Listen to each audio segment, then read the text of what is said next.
Welcome to the first ever Let's Zoom podcast. We don't have a name yet, but we'll come up with a name. So yeah, we're Let's Zoom. We're a small channel on YouTube, and we like to go hiking. Yeah. Grab this just to show everyone.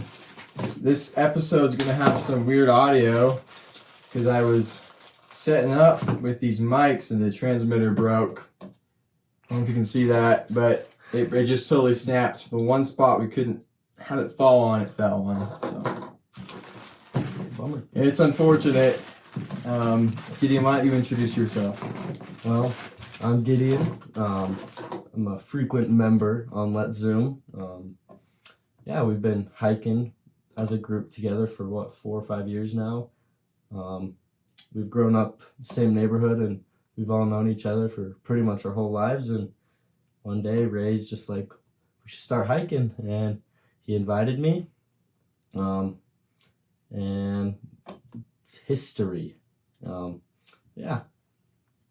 That's who we are. We're Let's Zoom. We like to go hiking, and this is kind of a couple years in the making where we've been thinking about doing content where we talk about things and don't just go hike, and we're finally able to do this, so we're excited.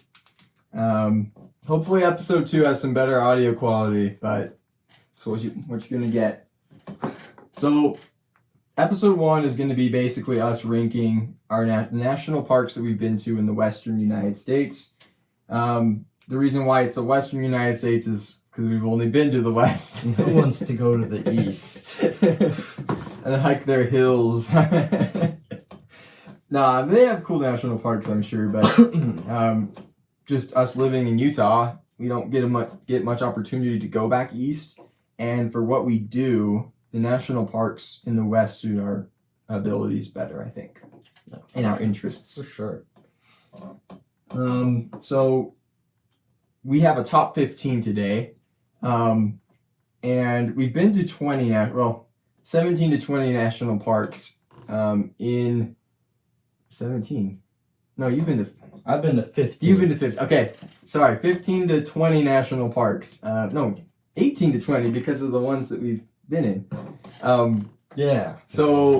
we're doing a top 15 today because there's a couple that we didn't really get a chance to explore. We went on our way to hike Mount Whitney. You drive through Death Valley, which we can all agree on is terrible. It's so bad. But I mean, we didn't see any of the sights, but it was just really hot and none of us enjoyed it. And then we drove through, I guess we didn't drive through, we hiked through, right? The Kings Canyon and Sequoia boundaries. Yeah. So, I mean, the area was really cool, but you can't really tell Exactly what the national park is, right? It's just, we were hiking Mount Whitney and just happened to be in the area, so. Yeah, we were barely in the boundary, just Trail Crest is what it's called, and we were kind of tiptoeing in there. So we're not going to rank those. Those are kind of just ones we've been to, but we wanted to say we've been to them to boost our numbers a little bit, but we haven't ever done anything in them, so we're not going to put them in the rankings. Then there's 2 national parks that I've been to that Gideon hasn't been to. We're not going to include those. Those are both in Colorado, Mesa Verde and Black Canyon. I really enjoyed both of those, but again, it's just we're not going to include them because we don't have the consensus on. We can't add up our own rankings. So I think what we're going to do here today is each talk about our personal top 15, right? And kind of debate on that and talk about that. In our YouTube video, kind of based on the same stuff, we combined all our stuff and averaged them out with our points. But yeah, today we're doing it a little bit differently. So let's get into it. Yeah, let's do it. You want to start with number 15? Yours? Sure, we'll do.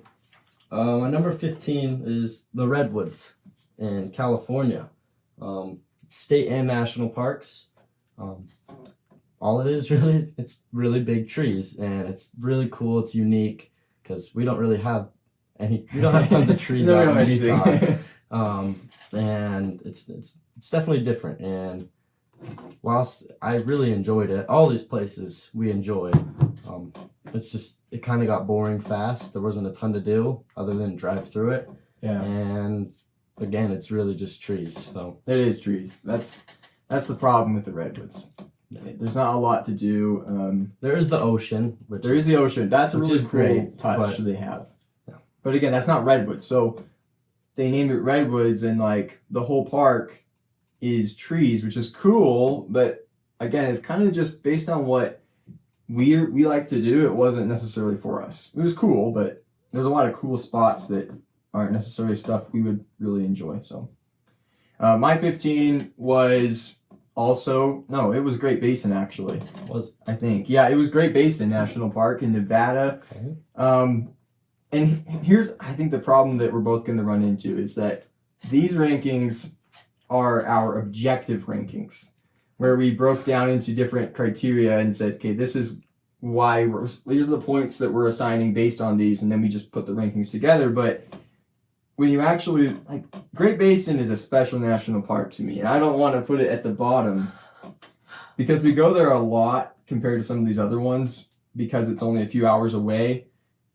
And it does have to Redwoods, right? Look at Redwoods. It doesn't really have something that's like, yeah, we want to go and do this at Redwoods. It's just, let's check it out. Great Basin has Wheeler Peak, which is a great mountain, So I think that's a problem we're going to run into. I love Great Basin. I don't agree with it being number 15, but I think that as far as objectively, and this is not subjective rankings, not personal favorites, but objectively, it fell to number 15 on my list. Before we get any further into it, why don't we actually break down our criteria? Yeah, that's a good idea. We totally spaced that. Our criterion for this will be crowds, attractions, infrastructure, and the wow factor. Crowds, well, everyone knows what a crowd is, right? The attractions, how much there is to do there, and just the sights to see, right? The infrastructure is how easy it is to get around into the park. Visitor centers, maybe. What else? You got anything to add into that? Yeah, I think campgrounds is another Campgrounds for one. sure. Anything that like helps you get to a trail, I think as far as, it doesn't have to be like crowd control, but I think that's a big one too, is how crowded does it feel? Or can they spread everyone out? Is there enough parking? Are the roads big enough? That sort of thing too. And then the last one is the wow factor. Pretty much like, is there something that amazes you there, makes your jaw drop, right? So, Yeah. But there was two for me there where it was like, is there the one thing that you go to see? Like for Zion, I for think sure. Angel's Landing's the one. Yeah. But also, for me, I also thought, how quickly does it get boring? Okay. Because Okay, for I like me, that, I like like Bryce that. Canyon, I love going to Bryce Canyon, but the hoodoos get boring pretty quick. And so for me, I'm like, I love the trails, but at what point am I now not amazed with the trails? And now I'm just like, okay, this is cool, but I want to kind of be done. Yeah. Okay. Let's jump back into it then. Yeah. Flip my page. Number 14. A lot of people aren't gonna like this. Yellowstone National Park. Hear me out, guys. First of all, I'll say I haven't been to many of the sites there. There's a ton to do. And we just went through a small portion of things on our way up to Glacier National Park, right? Yep. And from those things that we did, I didn't enjoy it that much. The crowds were just unreal.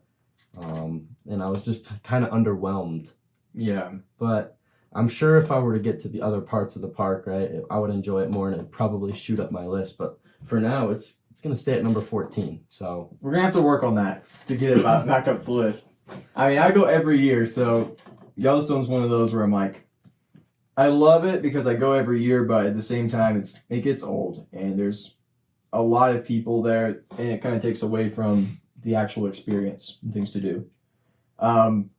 My 14 is Redwoods. We already talked about Redwoods, but we went with my family, with Walter and Dave, who are both members of the team in some way. Dave, not as much. He's like an add-on, I guess. What did you say? Like add-on, like an just a feature. yeah, a feature. Like he's on every now and then. And that was really cool. It was like February, so it was really misty, and it was the rainy season, so there was a lot more to see. But I don't know. Maybe here's the other thing. I feel like the second half of our big national park road trip, which go watch that on YouTube because it's awesome. It was tainted because of the crash. And I had definitely like a bad attitude for most of that time. So I'm really kicking myself because I don't know, just the way it ended was not great for me, and I was like kind of just bummed out and woe is me, I'm so sad kind of thing. But I feel that for sure. I mean, it could be the same for me. I think I held a good enough attitude to enjoy all the places still, but I can definitely understand what we were going through there. Yeah. So it goes. Cool. All right. Number 13 on my list, Olympic National Park in Washington. I feel like I enjoyed Olympic more than the rankings would show, but it might be the getting hit by a boat factor.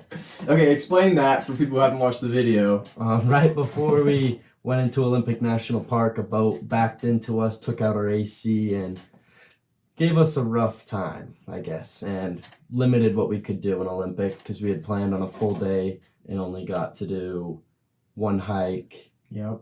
And then go to the ocean, which was the first time I'd seen the ocean. And that was a surreal experience for sure. We got to see it at sunset at an amazing, what would you call it? Like a coral feature? What's it called? Oh, the tide pools. Yeah, tide pools. I don't know. Yeah, it was an awesome experience, but the other places, I guess, I just like more, and maybe they're ranked higher because we didn't get hit by a boat. Yeah, I know. Well, and that's a big thing. I mean, we talk about enjoying a trip. You definitely don't want to get hit by a boat or a car or anything. You want your stuff to work the way it was supposed to. And we were kind of nervous heading into this trip because the AC in the Prius was already pretty shaky. We're like, it might work, it might not. But what made it even more painful was the day before, we had kind of got it to feel, we were able to feel it a little bit more because we put some sun covers up. So we were enjoying the fruits of our labors and Mike's labors, Gideon's dad, just a little bit, and then it just died. So, and I'll add on, right as this was happening, we started a giant heat wave, like the biggest of the year. Yes. 100 degrees about every single day for the next week or two, and it was rough. It was really rough. We did not know that it was going to be that. I mean, I don't think it would have changed when we did the road trip, but yeah. Cool. In my number 13. Number 13 for me, Lassen Volcanic in California. So before I actually get into this, I already texted you this, but Lassen over the weekend got like 4 inches of snow. Oh, yeah. So I did not know that it could snow that much in August in Lassen because it's like 8,000 feet. It's high up, but think about here in Utah, it's 8,000, lots of places there's no snow. So that was surprising to me. But Lassen, I think approaching, and even after, I kind of thought of it as mini Yellowstone, which was, I think, pretty accurate. It was also miniature on the crowds. So yeah, for sure. So that was nice. We got to do Lassen Peak, which I really enjoyed. It's perfectly graded. So even though towards the end of that trip, I was like, I didn't have the same motivation to hike that I did at the beginning of the trip. No.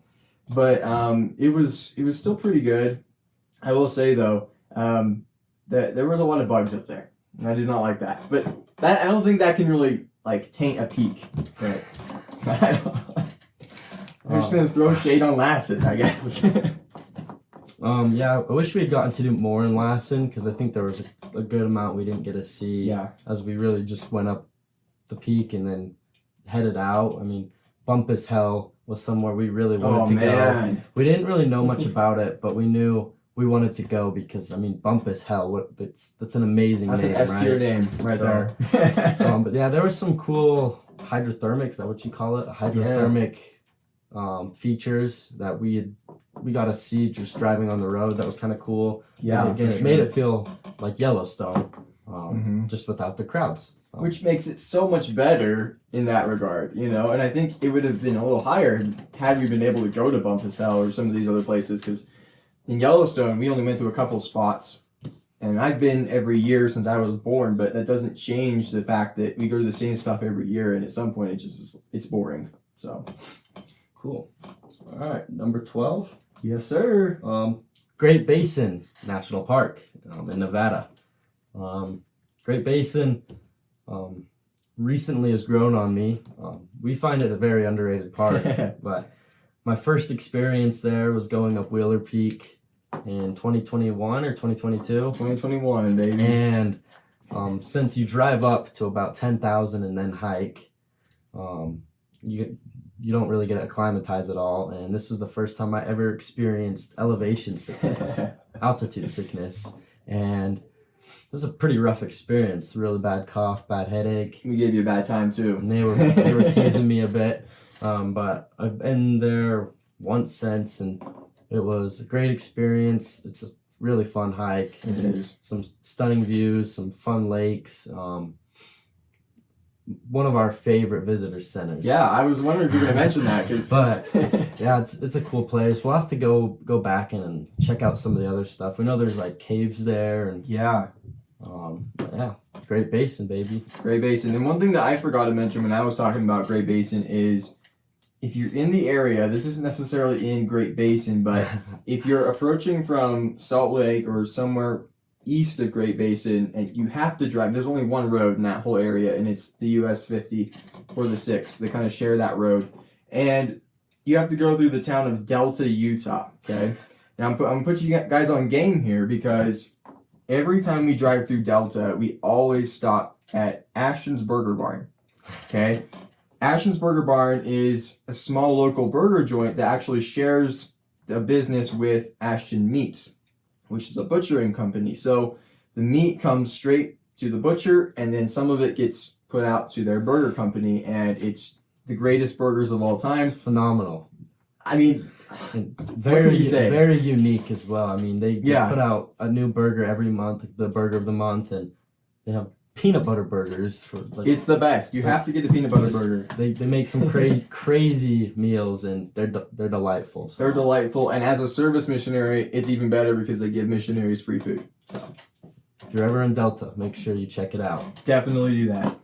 Okay, so for my number 12, I have two. They're tied, and so I'm going to allow myself some discretion here, and I'm going to go with what I want here. So I'm going to put at number 12 Arches National Park, which comes at,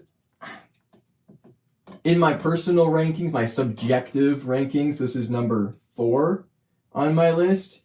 But because this is objective and we actually thought about facts as opposed to feelings, this comes in at number 5. And I love Arches. I love all our national parks in Utah, but Arches is just one where it gets overshadowed a little bit, because usually when we go to Arches, it's on our way to Canyonlands. And then, like, when you contrast the two, apart from everything we do in Canyonlands, which we'll talk about later, Arches just has way more people. And so it becomes this thing where you're like, I enjoy it, but I want to get out of the crowded area to go to somewhere pretty similar, but doesn't have anybody. And so for me, even though I love the Devil's Garden, it's a top tier trail, and I love Delicate Arch and some of the other things you get to do, it compared to everyone else on this list, it has to be number 12. Cool. Number 11. Oh wow. Oh. Yosemite National Park. We are not baiting anybody here, okay? It's, Well, I'm surprised. I forgot when we had made these rankings a week or so ago that I had put Yosemite so low. It's simply just the crowds and the roads that kill it for me. I mean, It really is one of the most amazing places I've seen. When we were lucky enough to go hike Half Dome and get a permit for that, which is one of the coolest experiences I've ever had. But it's so hard to enjoy everything that's there because of the roads and how crowded it is, all the construction we had to face. Yeah. And I can't forget to mention, we had some great pizza Oh, we did. But it messed up my stomach, like to the max. Like, so that was not a great experience. But I think if I were to go back, I would enjoy it a lot more. But it's an amazing place, and sucks it has to be this low. I know. It shouldn't be. And when we were putting this big national park trip together, we had talked about how Glacier and Yosemite were kind of bookending the whole thing, and they were like the two we really, really wanted to get to. So we were really bummed out because, yeah, like everything that he said, Yosemite was just too crowded, and we love it, but when it's all said and done, it's like, well, it takes away from it if you're driving around in circles trying to find the right turnoff, and it ends up being a do not enter sign, right? So it's the way it goes. Let's see, where am I? Oh yeah, so the other part of this tiebreaker, and some of you may disagree with this, and I'll simply say visit before you do. Capitol Reef National Park is the other one that came in at tied with Arches. And I gotta be honest, Capitol Reef is way higher on my personal favorite list than it is on this list. That's only because I've been to it so much and there's 0 people there. And that's, like, if you talk about hikes, it's on par with Arches, I would say, in terms of, like, you have drive a little bit to get to some cool hikes that aren't super long, but they kind of put you in the red rocks and you get to see some cool arch or, like, some other feature. But I love that you can, like, visit, and I've only been in the winter and the fall, so I don't know for sure how it is in summer, but I love that you can visit and not see anybody there. It's awesome. It's like solitude, and then you're in this part of Utah, in kind of by Hanksville, where there's just nobody around, and so the whole trip until you get back into Utah County on the Wasatch Front, there's nobody there, and you just have a really peaceful time with your friends. I'm sure I feel that. Cool. Number 10 for me is Lassen National Park. Lassen, yeah. It is everything that Ray said it is. Pretty much a mini Yosemite with, again, mini crowds. And I enjoyed it a lot. I mean, it almost doesn't feel like a national park, right? Yeah. Like there's just no one there, and it's kind of small, and I mean the features aren't gonna stand out, but it's such an enjoyable experience because just everything there is pretty. Nothing again stands out, but everything there is really pretty. And talk about the visitor center too. The visitor center's probably my favorite that we've ever gone to. It was awesome.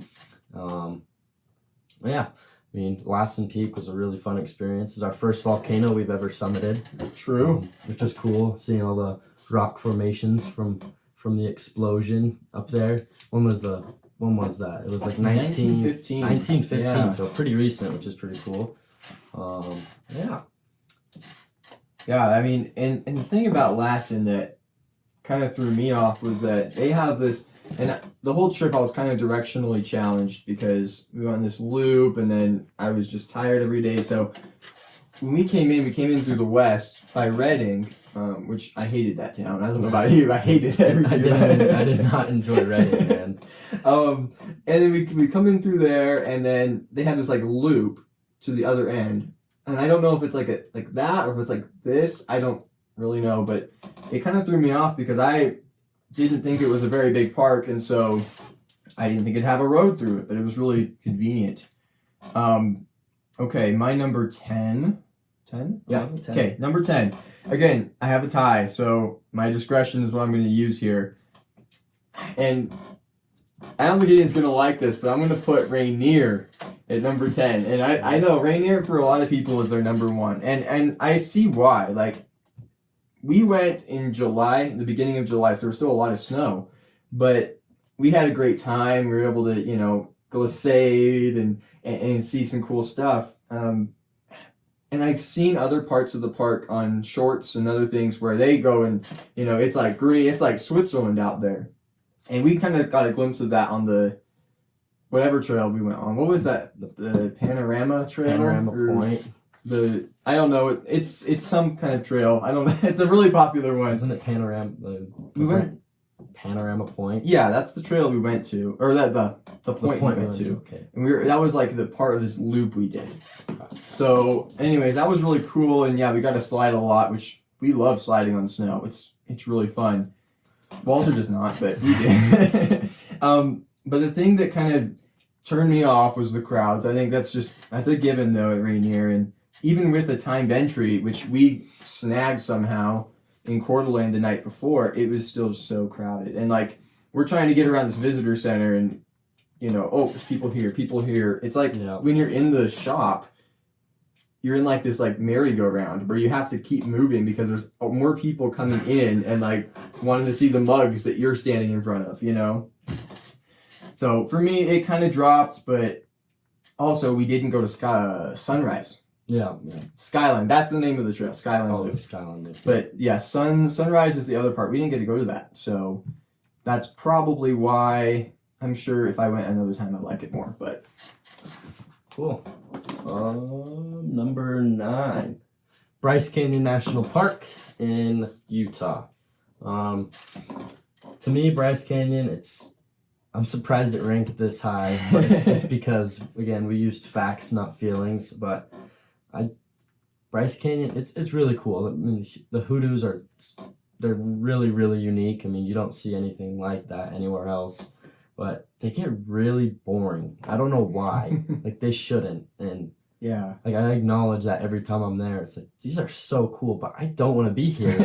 Like the trails just get really repetitive and they feel the same, and it's just, I don't know why I don't like it as much as I should, but it's a cool place nonetheless and very unique. Yeah, well, and my number 9 is also Bryce, so that was the one that I put above Rainier. And here's the thing that I'll say about Bryce in its favor is when you talk about Utah National Parks, I think they're all put in the same category as like, okay, there's the Red Rock, Southern United States National Parks. And a lot of people that aren't from Utah will say you can go to any one of these and have your taste of Southern Utah and the national parks, which in some extent is true. I think they're all very different in their own way, but I think Bryce Canyon is the most unique of all the 5. But I also don't, it does get really old. So I did, and you guys can check out this video too. We have 3 Bryce Canyon videos, so take your pick. We've snowshoed there. That was not very fun. He went and did a trail with Tristan and John. How was that? Explain that a little bit. It was really enjoyable. I mean, we had a good time. Nothing went wrong. And yeah, we usually have something go wrong, right? Yep. But again, we were all kind of just found ourselves complaining about how it all looked the same and there was nothing different, and we were all kind of bored. But yeah, like, again, I feel like we shouldn't feel that way, right? I mean, it's such a cool place, but it is. We find ourselves complaining more than we should. So yep. So like that's another thing. It's just like, because, and I'm gonna try and explain this for people who are listening on like podcast apps. You have these like network of trails in the front country, which is the part where everyone goes to. Fairyland Loop, the Queen's Garden, Wall Street, Navajo Loop, these Sunrise and Sunset Point, where it's immediately after the parking lot. You walk maybe like 100 yards or maybe even less, and you're at the hoodoos, and you can go down and explore. Then you have the backcountry, which is the Under the Rim Trail, and it includes some other stuff that is not really notable because there aren't any hoodoos there. And this is the one that I did by myself in May. I went through the front country and then went on the backcountry trail Under the Rim to try and get to Rainbow Point. Now, I didn't make it, and I'm kind of still salty about that. You go check out that video. But the thing that I'll say is, like, if you're going to Bryce Canyon, you're not going for Under the Rim. That's not why you're going there. And so Under the Rim, as much as its solitude's nice and you see some hoodoos way out in the distance, you're kind of in a tree canopy for a bit. And if you want to see what Bryce Canyon is named a national park for, you are not going to see that or experience that if you're doing Under the Rim. So definitely go, but I'm just going to say you're going to be fighting for some views unless you go in winter, and there's not a lot to do in winter because they close a lot of the points. All right. I think you're up, right? Bryce was mine. Yeah. All right. Number 8 for me is Arches National Park. Special National Park. It was the first one I ever went to on a family camping trip. And as I think I was 8 years old. It was quite incredible. Still is, even as a 18-year-old visiting about once a year, right? True. It's super fun. I mean, you get to go climb around in tons of these places. The windows are super fun to go and climb around, which I think is a lot different from one of the biggest differences between Arches and the other national parks in Utah is you get to go climb around and kind of make your own experience there. And obviously, you got to go to the Delicate Arch Trail. There's going to be a lot of people, but for a reason. I mean, it's the most iconic thing in Utah, probably. Yep. And then the Devil's Garden Loop is one of our favorite trails with Let's Zoom. We like to visit that. Yeah. Tons of different things you can see there and go climb around on. But, yeah. Yep, and I'm just going to say it, we already kind of said it, but you make your own experience at Arches. Double Arch is one of my favorites, going and climbing up to that little like cave thing. And I mean, you got to get the picture. I'm put you guys on game again. If you want a cool picture, you don't have to do ultra wide, but it's better if you do. Flip it around and try and get both the arches in your picture. You're looking down at it. It looks super cool. So, okay. In my number 8. I'm losing track here. 8. Okay. Well, the next one is Olympic for me. So again, we already kind of talked about Olympic. I'm not going to talk too much about it, but I was just going to say it disappointed in that my mood was not the same, but I'm trying to give the benefit of the doubt to Olympic and try and look past my grumpy attitude I had on Sunday. I loved Mount Storm King. I hated the climb because I was miserable and it was steep, so it made it more miserable. But it was just an insane view of Lake Crescent, which is an insane lake that we were looking forward to the whole trip, or until we got there, I guess. And then the ocean was cool. I think out of all the shots in the video, that was probably the stuff I was most proud of getting, was just us at the ocean experiencing it, and it was a mood booster. The Hoh Rainforest I thought was a letdown. I mean, look, we don't have any cool forests in Utah, really. We've got pine trees, we've got aspens, but we don't really have the lush forests because we can't. We're in the mountains, but it's not like everything is made out to be, in my opinion. Like it's a nature walk through some mossy trees and it's cool, but ending with the visitor center, which was completely lame. I don't know that it was worth it. Maybe just to go and say you did, it was worth it, but I don't know. I would have, looking back, I think we would have been better served just going on the road because I didn't get much out of it. But. Yeah. I mean, I think you said it perfectly. Like, it was kind of a letdown for what we had heard from it. I mean, it was disappointing. We wanted to make it up to Hurricane Ridge, but we couldn't because the boat. Yeah. We couldn't make it to the, Sol Duck area. Mm-hmm. So we just ended up doing a few things. But Storm King was incredible. The lake was beautiful.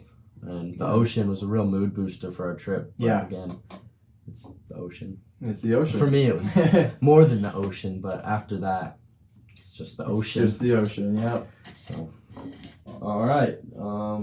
Number 7 on my list is Mount Rainier National Park.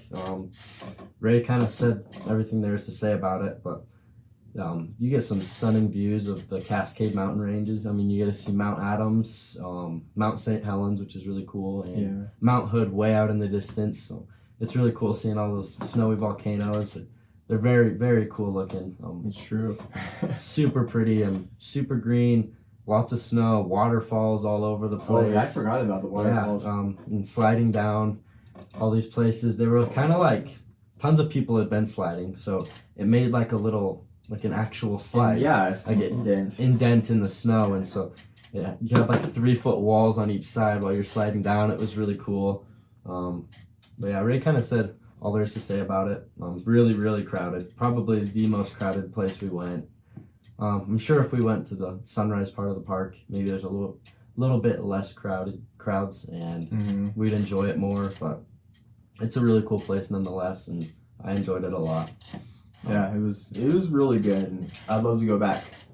And just on that note, John, Tristan, and Walter were not on this trip. They're part of the Let's Zoom 5, the Fabulous 5, or the Furious 5. But they're actually serving missions right now John is in Vancouver, or in that area, British Columbia, and he's actually really close to Mount Baker. And he told me something. He's like, I see Mount Baker a lot, and it's really cool. I'm like, oh, cool. Tristan's in Vanuatu, which is some island nation way out in the Pacific, kind of by Australia. And Walter's in Mississippi right now. And every one of them has told me that they want to do something like that when they get back. So I think what we kind of decided was that this was like the guinea pig trip. Yeah. Like this was our test trip. And it'll be probably much more enjoyable having more people, which is what we tried to do for the trip, but it didn't end up happening because people backed out. So, okay, another tie, and this is going to be consistent most the rest of the way with my rankings because I don't know why you had some ties, right? I don't know if I did. Oh no, I had a four-way tie between 10 and 7. But yeah. Okay. So, and that's what, because, I don't know, for me, I think I was a little more harsh than you were. You were giving out, you had like some 30s. I never got past 29. You were very harsh. Which, and I also gave half points. You did give half points. So that can separate some of the ties. Yep, for sure. So, I'm torn here. I'm going to go, because I think it's the honest choice, with Yellowstone next. You said everything well. The only thing I'm going to add is that if you go around the park and if you can stand the crowds and look past the crowds, which I'm very bad at because I don't want to say I hate people, but I hate dealing with people on my trip. Then I definitely, if you can get past that, it's awesome. But it's hard to get past that when you have tons of buses that are just overflowing with people from all over the world, and then everyone in the Midwest is coming over, and then everyone from down here is coming up, and of course we're still tourists too. We kind of forget about that sometimes. We're the problem as well. But yeah, Yellowstone that's where I'd have it. But great facilities. I think the facilities are great. I love West Yellowstone, but as far as again what we like to do, there wasn't much there for hiking. So, all right, 6. This one is surprisingly high for me. If we were doing feelings, not facts, it would definitely not be here. But Capitol Reef National Park in Utah. Yes. It's surprising for sure. But it's an amazing place. I mean, Ray said it. There's no crowds there. And it's pretty similar to Arches. I feel like lots of arch like formations, bridges, and again it's red rock, but there's something different to see in all these red rock parks, and I think it's kind of unique in Capitol Reef where it feels like you're just outside the mountains because you kind of are in central Utah, and people forget there's big mountains in central Utah too. There is, and so it's definitely a different experience. It's kind of further away from any actual land than in cities, unlike the other places, which are kind of right there, and so people are going to those places, right? Yep. But Hanksville is like the only town. Loa, I mean, there's nothing there, and it's awesome to have all of that. It's true. But yeah, it's nice there. It's a vibe for sure. Something I forgot to mention for Capitol Reef, in the town of Loa, if you're going that way, and there's 2 ways to get there, so you don't have to go through Loa. You can go via Hanksville. But if you go through Loa, keep your eye out on the southern end, or I don't want to say southern, but the end of the town heading towards Capitol Reef, if that makes any sense. On the left side of the road heading towards Capitol Reef, you'll see this double-decker bus, okay? It's a double-decker bus. It's actually a soda shack. So if you know anything about Utah, or maybe you've just heard rumors, we have lots of soda shacks. And so Swig, Sodalicious, Quench It, Fizz, all these places that serve soda and they put other things in them. Not alcohol though, let's be clear. We're in Utah. And it's actually people who used to live on my street in our neighborhood. And they're really, really cool. And they would love to have you drop by. You can go inside and actually eat and drink in the bus. And it's a converted, little restaurant thing. So, super cool. And then the other tie for me was for Yellowstone was Zion. A lot of people say Zion. I disagree with that. I think it's Zion, but to each his own. Zion for me is, it's hard because there's a ton of people, but I'm trying to look past it. Again, I'm trying to not think about the people, although I give it a 1 on crowds. So, well, but here's the thing with Zion is we only go if we're going to do Angel's Landing, because that's what there is to do. I mean, there's other things. The subway would be super cool to visit. The Narrows maybe would be cool. Who knows? There's lots of littler hikes and walks that you can do. But for me, if I'm not going to do Angel's Landing, I don't want to go to Zion. Because that's the thing that kind of fits in our niche of like stuff we want to do. We like hikes that are challenging and get some vert, and then the added adrenaline, if you want to call it that, of being on the chains on America's most dangerous hike is extra. So I enjoy the hike, and I'll say this too, the West Rim Trail, if you've never done it, definitely do the West Rim Trail. It is kind of follows the same path up to Angel's Landing, but then takes a left. But if you have done it, you'll understand it may not be worth visiting again. Cool. All right. Number 5 for me is the Grand Canyon. Oh yeah. I've been once and I loved it. I mean, we go there trying to do rim to rim to rim, which is the most challenging hike like any of us have ever been on. Maybe Ray will disagree. Oh no, I agree. Oh man, we didn't finish, but we're gonna be back for sure. Yeah. But seeing the Grand Canyon for the first time was an awesome experience. I mean, they say grand, and I'm going in thinking, I mean, it's gonna be grand, but like I didn't think it was that grand. I mean, like it's a big hole, and it's the formations down there. The lighting makes it look really cool. The river running through it, like it's amazing. I mean, it's crazy to think like that's actually a real thing in life. I mean, it is. We'll have to try some other things there sometime, but yeah, for us, we're gonna be there trying to do rim to rim to rim and challenge ourselves, and it's a really cool feat. And Ray's done it successfully. I haven't, so got to make sure we get back. Yeah, Sure. well, and I want to do it with somebody, because the time I did it, Walter, he couldn't complete it, and we left each other. It ended up being this nightmare situation where search and rescue was called, and Walter's puking on his way up, and we missed church, and I was supposed to play the piano. This huge mess. And he had to go to the ER, too, so that wasn't any better. And then I was thinking about that, like the Tonto Trail that Jeff Peltier did. Yeah, that would be really cool. it looks like a really fun route for sure. And you still get to go to Phantom Ranch. Yeah, you know. I've been thinking like when we get down there, we got to get that lemonade. We man. do. I hear such good things about it. Maybe even get ourselves a burger halfway. True.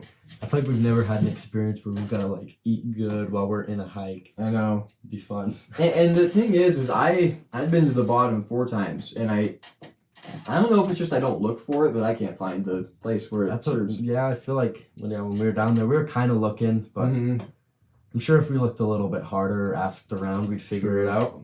Well, and then too, I mean, when we get down there, it's like We're kind of in a rush. we have to go, you know. I mean, even on the way back where, we just have a climb, you're still like, okay, I mean, we had to make a shuttle, so we're looking at our watch like, how long is this going to take? And so I agree. It's a great national park, though. Okay, top 5 for me. Gideon might not like this. It's Grand Teton National Park. Gideon has that much higher on his list. Just say that. We love the Tetons. I think every man loves Tetons, but but we especially love Tetons. And the thing about what we do is we always go do Middle Teton. We'd love to do the Grand. We haven't been up that yet. It's kind of scared us away a little bit, and we don't have the ability yet, maybe, but it's intriguing, right? For sure. It's you have to do it. It's like a classic mountain, just the way it looks, right?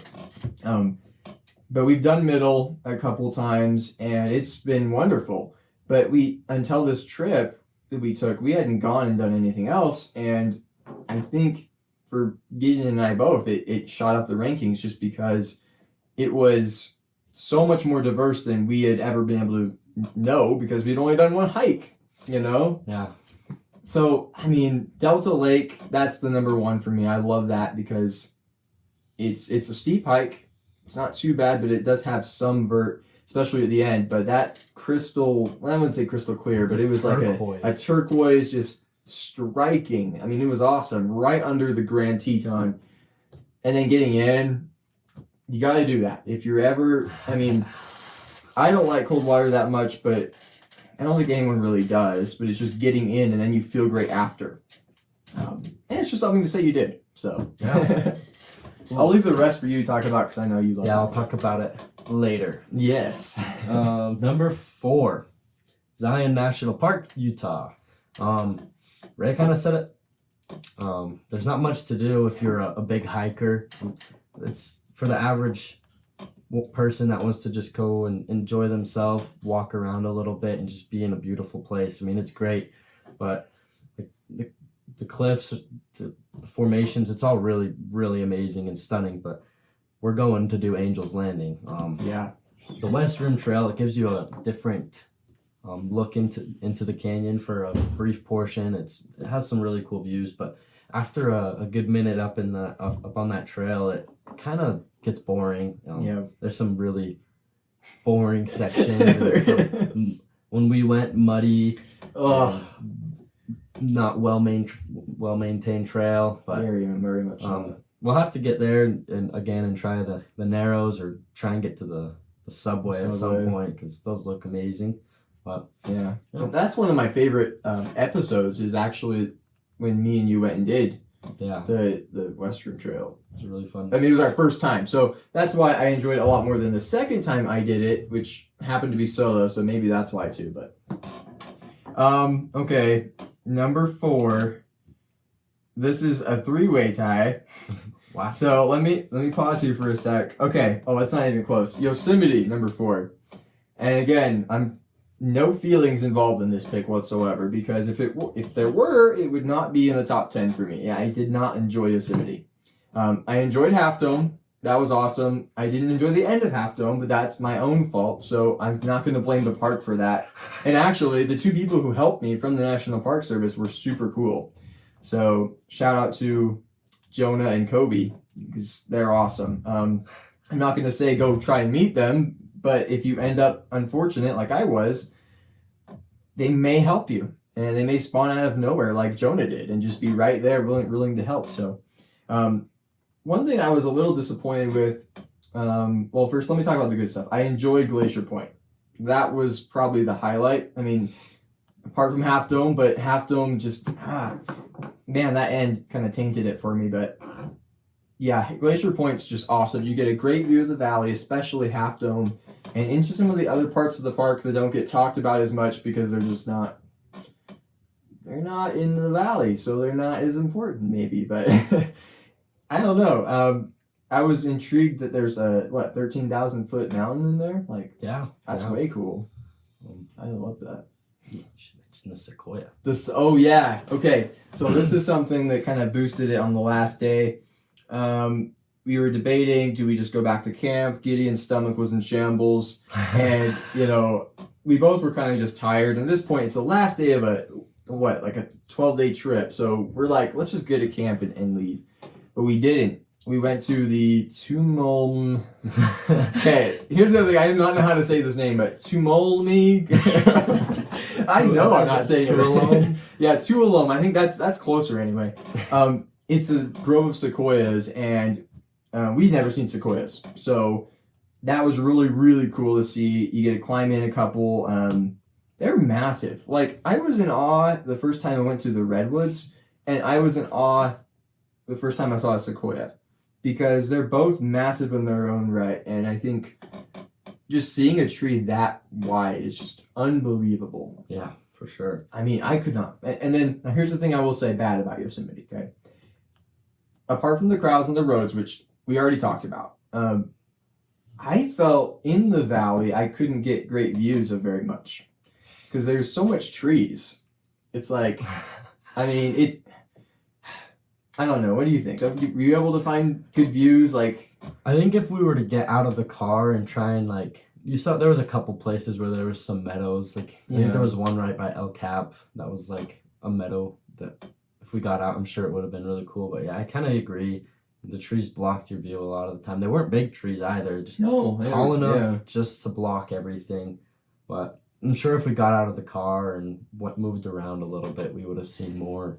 Yeah, and part of that's our fault because we were just, I don't know, tired at the end of our trip, and we had a half dome day, so that was a whole day gone, and then we were a little frustrated already with the road system, and we were new. We were trying to figure out where we're supposed to go. It was just not the best way to approach getting into the park. So maybe if we had done a little more research and found out how to get to some of these places, it would have been better. But that's why we'll have a return trip. So. All right. Are we the top 3 now? Top 3. Oh boy. So, the best of the best. I wish this could be higher. I love this place to death. Canyonlands National Park. A lot of you guys might be thinking, how come this is so high? I mean, most people think it's like the number 4 in Utah out of the 5, right? Yep. But if you haven't been to the Needles District, oh man, you should not make any comments about it because this place is unbelievable. I mean, the formations are super unique, the colors are amazing, and the mountains in the background, the snow-capped La Salles, which are some of our favorite mountains. Oh, yeah. And the trail system there is just perfect. I mean, and the Druid Arch is probably the coolest arch I've ever seen. I mean, it's humongous. The formation of it is just really unique. But you can't beat Canyonlands. I mean, there's 3 districts in the park. Island in the Sky, which has great viewpoints, but if you're a hiker, it's not a great place to be. That's where the crowds are going to be. But if you can go there sunrise, you can get to some of those points. I wouldn't suggest Mesa Arch at sunrise because you're going to be fighting for a spot to even see the sun. It was sickening. In the arch. But like the Green River Overlook is one of my favorites. It's stunning. The views are great. And then if you want to go hike, go to the Needles or the Maze. But that's really for like backpackers and it's really off the grid. Yeah. So we don't know much about that part. But we know the Needles are great. Make sure you visit. That's true. Well, and you talk about like hiking. Like we're a hiking channel, but we don't really do backpacking. And I'd love to try it, but every time I've tried it, I've had a miserable experience. It has not been fun. And I think it's because the idea that this trail I could do in one day, or maybe 2 days if it was really long, now I have to do it in 5. Like that, I don't want, like, if I'm with friends who want to do it in 5 or maybe can't do it in 1, then yeah, let's do it. But just me personally, I'm going to suffer a little bit. So, but I would love to check out the maze because it seems really cool. And there's this route that I've been seeing on my YouTube feed called the Hayduke Trail. Have you heard about this? I have not. I'm intrigued though. Yeah, it's like basically you go from Moab or Arches. I think it actually starts at the Devil's Garden Campground. Oh, really? And it takes you all the way through southern Utah and actually ends at the Grand Canyon. It's like a through hike for, I think it's like a 6-week through hike or something. It's really hard because the water, you have to plan really well and the weather can be bad. And it seems really intriguing though. I mean, I don't think I'd ever get into that type of through hiking, like PCT, that kind of stuff. That's just a little too hard, but, well, not too hard, but too much of a commitment. Yeah, and when you say like the weather can be bad, I don't know if people realize it's like southern Utah and like areas like that. I mean, it's going to be really hot for most of the year, but it can get really, really cold. The weather changes really fast anywhere in Utah. I mean, lately we've been having like flash floods in southern Utah. I mean, it's crazy. So, and I mean, just explaining the flash flood, it's a lot of people, including myself, kind of thought, well, or maybe think flash floods are like not a thing, or they're not going to happen to me. And it's really hard unless you actually see a video to kind of see how it actually happens. I watched one, and maybe you've seen this, it's really popular in Capitol Reef in the Grand Wash, like where you park for Cassidy Arch. It's so insane because the way southern Utah is, there's nothing. So it just, the water hits the rocks and it all comes down because of gravity, and all like the low points are the points you have to watch out for. So canyons, don't want to be in a canyon in a flash flood because it turns into a river. All that rain is directed to this one spot. For miles around it can be that way. And so it's insane to see the power, and yeah, people die every year from that stuff. So okay. My 3 would be Glacier is my 3. And I love Glacier. Again, little tainted. We couldn't do the Floral Park Traverse. That's all I'm going to say on that. But we'll be back for it. But Glacier was one that I really enjoyed because it was the first time on this trip that we had done something new. I mean, I guess Grand Teton, but like we've kind of been there before. It was really cool to be in Montana, up near Canada, and doing something like just exploring a part of the world that we had always wanted to go. And we talk about it every year, every road trip I would say that we go on. We always talk about Yosemite and Glacier. So Yosemite kind of dropped the ball, but Glacier held its own end up, and I really enjoyed it. I thought the bear situation bugged me. Gideon can talk about that, but as far as like the shuttles and the friendliness of the rangers, like I was amazed. Like they were all so nice, and they wanted to interact with us, and they did say, okay, you know, some hikes are closed, but I enjoyed it. And one thing I'll say, I didn't like how little there was to do for hikers on the west side, like especially by Apgar and West Glacier. I feel like that was more of like a touristy area, and then up towards Logan Pass you maybe got to see more hiking stuff, but I don't know. Well, it's my number 2, so I'll just talk about it right here. I mean, it is probably even tainted for me being at number 2, which is kind of crazy because I sprained my ankle up. Which was a bummer because this trail was really fun for the half mile we had been on it. So that's a bummer. We weren't able to do very much when we had planned on doing a whole lot. Oh, yeah. But Ray was saying the bear situation, right? Oh. We get to where we were wanting to go, and it's closed because bear activity. And while I get it, bears can be dangerous. They tell us to bring bear spray, right? And then they close the trails due to bears. So it's kind of unfortunate, but it's an extra weight in your pack. Why did we bring bear spray?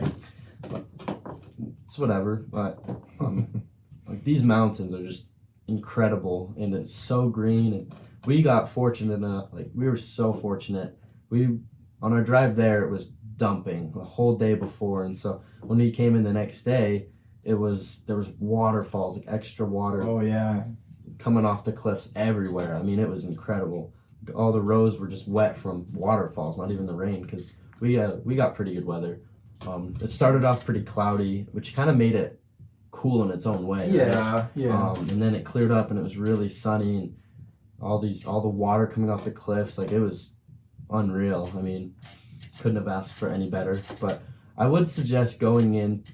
If you're making plans to go to the park, go a little bit later because a lot of it's going to be closed due to snow or who knows. Yeah. But we went early July, probably go towards the end of July. It's still not going to be all that hot out. I mean, it's border of Canada, it was nice because down here in Utah, it's scorching. True. So it was like 50 to 60 when we were there, and it felt amazing, right? It was so nice. Well, and I have a little bit of, I don't want to say we wouldn't have, but like the Floral Park Traverse that we had planned on doing, I'm not even sure we would have done it because there was so much snow. Like maybe we didn't have an ice axe. I think we brought spikes though, didn't we? Yeah, we did. Okay, so yeah, we could have maybe done it. We had poles, but it would have been hard. And even like we went to the Hidden Lake and tried to do that, to the overlook, and there was lots of people, which is something with Glacier. There is a lot of people, but I never felt like overcrowded, and I think part of that was you're in like shuttles. Sometimes the shuttles are good, sometimes are bad. Depends on what shuttle you get, I guess. But but like, you know, if you get a good shuttle, and even if you don't necessarily, it's just you and these people in the bus, which can feel crowded, but in the grand scheme of the whole park, I don't think it's too much. And I think part of it didn't feel too crowded. I mean, the park it's really big. Yeah, it's pretty huge. big, I guess. And there's just so many different things to do where I feel like it doesn't get overcrowded. Yeah. And I think if we make a return, we'll definitely have to make it to what's it called, the Many Many Glacier. Glacier. Yeah. Disappointed we couldn't get over there because from what I hear, it's amazing. Yeah. And I mean, most of the people are gonna be in the west side of the park. So if you're on the east side, which is still great, there's like no one over there, which is really cool. I mean, was there so was nice. like 10 people in the visitor center, which was surprising. Yeah. That's a pretty good visitor center too. Yeah. And the one thing that we didn't know about till we were on the shuttle headed back is, so for those of you who may have like been looking into Glacier a little bit, you probably know that if you want to do Going to the Sun Road and drive that, which is one of the best drives in America, you have to have a timed entry reservation between, I think it's 6 and 3 or 7 and 3. And the reason for that is just it's a tight mountain road, and if everyone's on it, crowds everything up. And if there was a car that had problems, now you're closing the road because it's a disaster. So from the eastern end, though, because like Gideon said, there's no one there, you don't need that timed entry. And we were able, because we camped at Duck Lake Campground, which if you're going and you're looking for camping, that's a hidden gem. There's not a lot of people that camped there, so definitely look into that. And they're really nice people. You don't need the timed entry, and you can just go right on through. It's about the same distance, or not distance, but same time as going down and around if you're trying to go west. So why not go through a cooler drive, So, Yeah. my number 2 is Canyonlands. We already talked about Canyonlands, but I will say, so this is my personal number 1, I think. I don't know if it's yours too, but it holds a special place in I think every single member of Let's Zoom, because it's such a special place. But you have to go to the right spots. You have to do the Needles District. I'm not saying to go to the Needles District because that's one of the reasons we like it so much. I'm not saying to do that, but we love it because there's no one there relative to the other areas, and the Druid Arch is, in my opinion, the best arch in Utah, and maybe the world. I have not seen any other arches really, but I would say it's so much bigger than Delicate Arch, which a lot of people say it's bigger than what they thought. Some people say it's smaller than what they thought it would be, but Druid, I promise you, will be bigger than you think it will be. So, and then there's the Joint, which is a little secret. Less well known because you have to walk a little further, but it's a slot canyon and you climb on rocks. Yeah, you can make your own experience there. I mean, there's tons of little areas. You got to be careful in them, obviously. You don't get lost. Yeah. But they all kind of lead to the same trail, and you can go squeeze in and have a fun time. Man.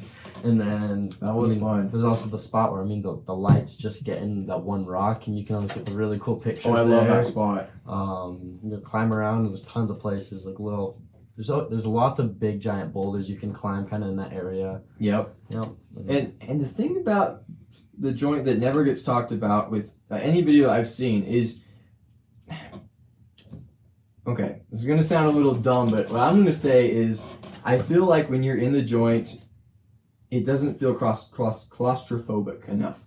Like it should be. We were in this area where it was like, and we went off the main Joint trail, but we were in this crack that Walter found and we snuck into and shimmied our way. At one point it did feel really cramped, but I never was like, oh, I'm, trapped or whatever. And we made it out just fine. And I love that it's a little further out. So most of the people, if they're going to come do the Needles District, right? Maybe stay at Elephant Hill Campground or something, which you need a reservation for. We didn't know this, but we got busted a little bit by the ranger, Patty Mayo.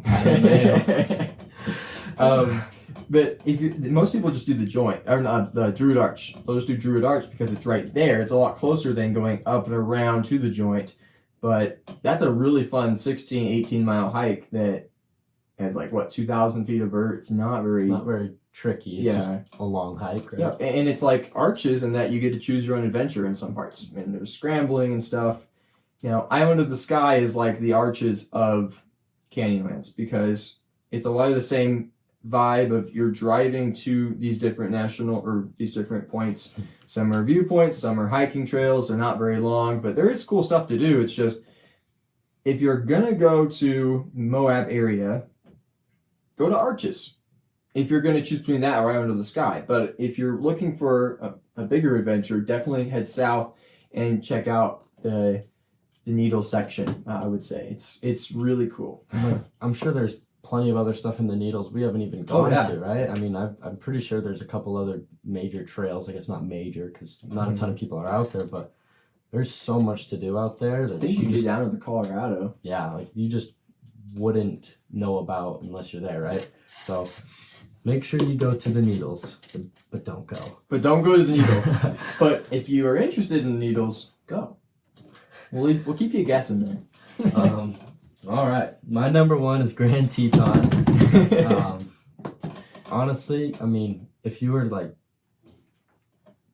if we were putting in our feelings, I don't think it would be number one, but I don't know.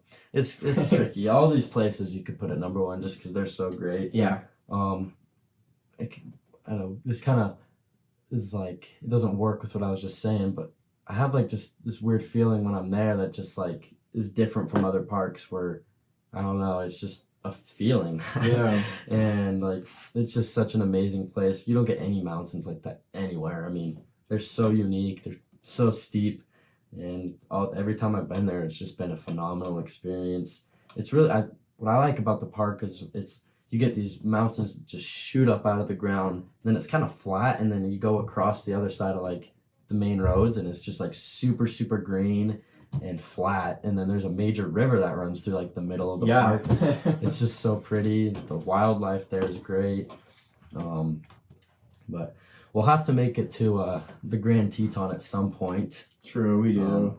It's tricky because I think we have the ability to free solo it. Yeah. But it's just so scary to be like, we're going to go and free solo this. I know. It's a dangerous hike. I mean, Yeah. there's some technical stuff, and it can be icy. It's cold. It's cold. And then you have to think, all right, can you get down what you get up? Yep. So, and we don't have the ability to use ropes yet. We've never really learned anything like that. So we're gonna have to at some point because there's so many things we want to do that we can't with the ability that we have right now. So, but I don't know, man. Grand Teton's just special. Like it just hits every time, and the crowds are like. I mean, there's a good amount of people there, but the crowds aren't as bad as you would think because Yellowstone is just right up there. the road, so more people are there, and I mean, there's a good amount to do in the park, so it just doesn't feel that crowded, right? Yep. And it depends on what you do too. You're gonna have people because it's a national park. Even on like Middle Teton, there's people, but it's never really felt like Yellowstone. I mean, even in the visitor center, it was not like, there's so much people. So I agree. And when it comes to the Grand Teton, I tried this one time. I didn't even get to past the lower saddle. And the rope section, the fixed rope right below the lower saddle gave me trouble. Because I don't know how to use a rope. It's different than scrambling. It was really hard. And so I got blown off a rock at the lower saddle. It was just insanely windy. And I was like, I don't think I'm going to do this. So I went down and then to the meadow area, the platforms, I think is what it's called. And then I went up to the Middle Teton saddle and up Middle Teton. So it was a good day.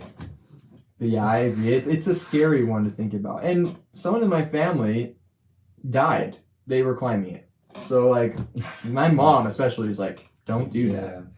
And if Ray's saying it's scary, then it's scary because this dude is we'll say he's not the brightest when it comes to hiking ideas, right? He'll just randomly hit me with a text and he's like, you want to come do this? And I'm like, yeah, absolutely not, right? He'll be like, let's go and do a 40-mile hike in Bryce Canyon with a 15-mile bike ride at the end on one day's notice, right? And it's pretty funny. He's iconic for it, but if he doesn't want to send it just right off the rip, then I mean, it's a real troubler. It is. I mean, I've been trying to become better about that. I actually just had a doctor's appointment because of the Grand Teton fiasco. you should go watch that video. It's not a very popular one, but in case you're wondering what happened, go check it out. That is not going to knock my opinion of Grand Teton, by the way. That was my fault. Okay. Grand Canyon is my number one. It's not actually, but again, facts over feelings. And I've had a lot of bad feelings in this canyon, so, dude, what can I say about this canyon that hasn't already been said? I mean, it's huge. We met a great friend of ours at the shuttle line to go to the South Kaibab trailhead. His name's David. He approached us and we talked for a little bit, and he actually asked, he's like, hey, if you're ever in like Washington and Seattle area, you can stay at my house. So we kind of put that to the back of our minds thinking, oh, that's cool. When are we going to go to Seattle? And then like 2.5 months later, we're back. Yeah. And what do you know? We stayed with David because the people who we were going to stay with, my great uncle, couldn't host us. So, man, what a great park though. Like there's a lot for everybody. The infrastructure is just, it's great. There's shuttles everywhere you need to go. The trails are very well maintained, and I think that as far as the visitor center goes, it's pretty top tier. I don't know. What can you say about it that hasn't been said? Well, I mean, I can totally see why it's your number one. I mean, like, it's unreal, and there is something for everybody, because, I mean, for us, we can go do a 50-mile hike, which I can't see any sane person wanting to do, right? Yeah. Or if you're wanting to get a challenging hike in, but not kill yourself, you can just go to the bottom of the canyon, have some lemonade, and head back up. Or there's just tons of little things to, like, Ooh-Ah Point. You can go down 1.5 miles or so, get a great viewpoint, and go back up. Or you can just do a little hike up to the edge of the rim and enjoy your views. Yeah. And go back to your lodge and have your great food and just have a really neat experience and enjoy your time there, right? Yeah.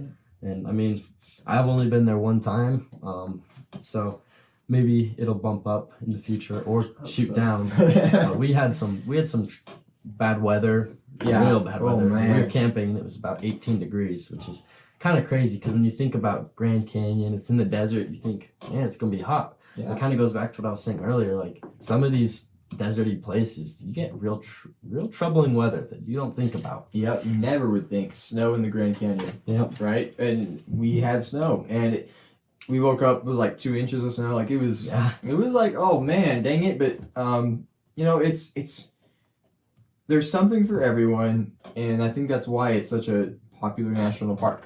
The North Rim doesn't get talked about as much because it's on the north side, so you would have to approach from, I guess, Las Vegas or Salt Lake, maybe Denver, but most everyone approaches from Vegas or Phoenix, and the best rim is the South Rim, and that's where everything is anyway. But I would suggest that the greater views are on the north side. So I have no opinion on that because I haven't been up because we were stopped just short of going up to the North Rim. Yep. And for any of you looking to do rim to rim to rim, make sure that you plan accordingly because the weather, we had read before, like the weather was going to come, but it was going to be on our climb up. It was going to be on the way like out. And so we were like, well, that's okay. We can deal with that. But it came as we were about to start the big climb up to the North Rim. And that was just, well, it actually came earlier because as we were coming through the box and stuff, it was raining and the wind was real bad, made it pretty cold. Really cold, yeah. And again, the temperature varies so much in the Grand Canyon area. So from the top of the rim, where 2023, you can go watch that video too if you want, we started the hike at 5 degrees Fahrenheit, okay? Not Celsius, Fahrenheit, 5 degrees. And again, by the time we were in the canyon, it was probably like 40 degrees. So there's this huge fluctuation. Now, wind chill is a big factor in that, and you know, you're moving, and so you can tolerate a little bit more cold temperatures, but just be prepared, even if you're going, again, April and October, I think are the 2 best months to do this because it's not hot yet, but it's not also cold, super cold. Yeah, for sure. But it can get cold, so. Those are our rankings. We haven't been to every Western park. There's a couple we haven't been to that are notable. Joshua Tree is one of them. Crater Lake. Crater Lake's another. Rocky Mountain is one we really want to go to. I'd love to get you to Mesa Verde and Black Canyon. Where else? I mean, Pinnacles. Yep. Carlsbad Caverns. Oh yeah. But that kind of doesn't fit into like what we do, right? True. A lot of these places, that's also why, like, when we were making this road trip, we didn't include them or feel like we needed to, because we're trying to go to hike mainly, right? And see these cool places. And like Joshua Tree, I've heard it's mostly for like bouldering if you're a climber. Or, I mean, Crater Lake, you get really good views, but you're not really hiking. Yeah. So I'm sure they're really great and tons of things to see, but it kind of doesn't fit into what we're doing. It's true. And then, like, you think about Death Valley is one of the more popular parks. And we have only driven through it, and maybe some of you will disagree who have been and done stuff, and hey, we could be standing corrected, but as far as we know, there's nothing to do there. I mean, quite simply, it is the most, like, uninteresting looking park. Like, it's just a barren wasteland, and maybe that's why it's a national park, because it gets really hot in the summer. Well, I will say, like, from rankings videos I have watched, like, a lot of people really like Death Valley, so there must be something we're missing out on. I mean, again, we did just drive through it in the night, and then on the way back after we're really tired, and it's just really hot. We didn't blow a tire. We had brake failure. Oh my gosh. So we were stopped, and bad smells. It's 95 at 12 in the morning, so yeah, that's unreal. So that's probably why we didn't enjoy it. It's true. I mean, oh man, I still feel like I have some of that burnt rubber in my skin. Like, the whole way up Whitney, I was like just smelling it, and I knew I was imagining the smell, but it was there. So that's our rankings, and yeah, like I say, there's some we want to visit. And so what's next though? Like, what are some things we're looking to do for the rest of the year? Maybe like some places that you want to hit, some trips. I mean, obviously I think we're planning sometime around October. We're gonna do Mount Whitney. Yep. And also try and go rim to rim to rim again. So you'll see the videos at some point on those. It's true. I was thinking, and this is something I came up with on a family road trip in April, right before Walter left. We love the LaSalle's, right outside of Moab. They're just awesome mountains. But it does sometimes feel like it's a long drive for a kind of short hike. Yeah, for sure. So what I was thinking, and I've talked to you about this, but for these people who have never heard this, I was thinking we could do that traverse from Mount Peel, the high point, to Mount Tuque, the cool point. Yeah. And then drive to the San Juans, which we've never been to, and hike Sneffels or something like that, the Blue Lakes. Yeah, I mean, I see tons of amazing things about the San Juans. Yeah. I would love to go. So, I mean, if we have time, at some point, it would be awesome to get there. I mean, time is running out on hiking season, right? At least getting up to these peaks, right? I mean, you can still do tons of things, even hike in the snow a little bit, but we don't want to snowshoe. So yeah, we got about a month and a half left before it's like we're done, right? And we start looking to southern Utah. There's lots of things we didn't get to do because Ray had his kidney issues, right? Yeah, I've been out since. I've had my sprained ankle, so we haven't been able to get out, and so we're itching. There's so many things that we still want to do, right? We've talked about going up Kings Peaks. Yep. And what else? I mean, I'd like to get up Timp this year. You already did it yesterday. I went up Timp yesterday. It was the first hike I've gone on in about a month or so, and it wasn't great. Ankles they're getting there, but they're still not where they need to be to go to rim to rim to rim. I mean, well, I'll give you a little update. I was just at the doctor for my kidney problems, and they did some blood work. I won't know the results until Tuesday to let me know if I'm good or not, but my doctor said, and this is consistent with what the kidney doctor told me in Jackson, that as far as like the really, really big hikes, I can't do them still. So like rim to rim to rim, he said he was telling me, and this is something I still kind of find it hard to believe, but he was saying 3 to 6 months before I can do something like long. And I don't know what that means. I'm going to clarify on Tuesday when I go back. But as far as that, I probably can't do those. But I'm kind of wondering, because he said if things are good with your blood work and there's no more protein in the kidney, then and there's no other problems, then you're probably good to do some smaller hikes, which might include like the Piehlzug thing, or it might include the San Juan thing, or it might include like, I'm not sure if Kings would be in there because it's a long one. But it's pretty easy. It's pretty easy. He did tell me that like as far as running, I can't do any running, which really sucks because I want to get, and I think you do too, get to that level where we can run everything. You know? Right. I mean, we were talking about a couple months ago, we were trying to start training pretty heavily to do a trail race. Yeah. And I think that's probably not going to happen in 2024 anymore, unfortunately. Yeah. But at some point, that is something that's what's next. I mean, we really want to start doing trail racing. I mean, Yeah. we've talked about it for a while. Like, what if there was like